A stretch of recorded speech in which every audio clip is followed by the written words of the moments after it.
اي اي اي اي درد المال مكالي وكزيد بندي رشمالي درد المال مكالي وكزيد بندي رشمالي بمعيبه وبميرادا وبود بكمال ومالي لاي لاي لاي لاي ويكوي قردن بخالي جان جان جان جان تو من اللي تورد صالي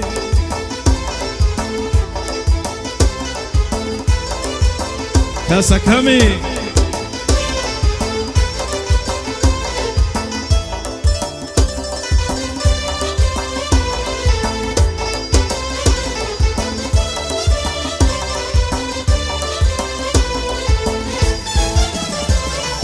دردي ببي درماني كوتو مسر قرداني دردي ببي درماني كوتو مسر قرداني وبليتو عرزانا وهولي روس سليماني لاي لاي لاي لاي ويكوي قرداني بخالي جان جان جان جان تو من اللي تورد صالي قربان صامني قرب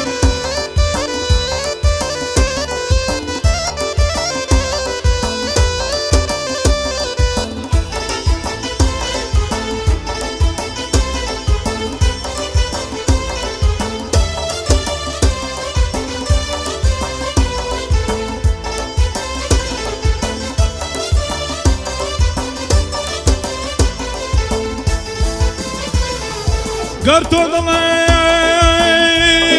شيرين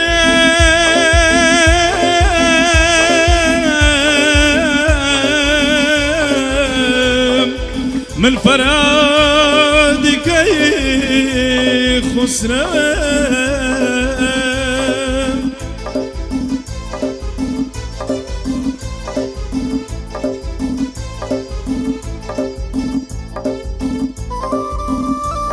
بجي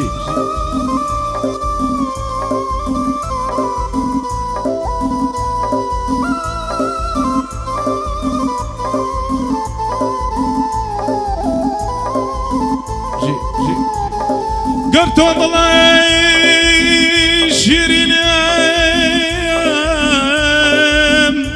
من فرادك خسران قرتو ضلي سيقمي بستالا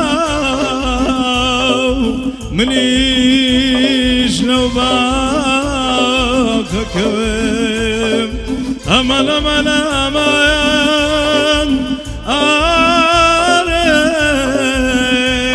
أمان أمان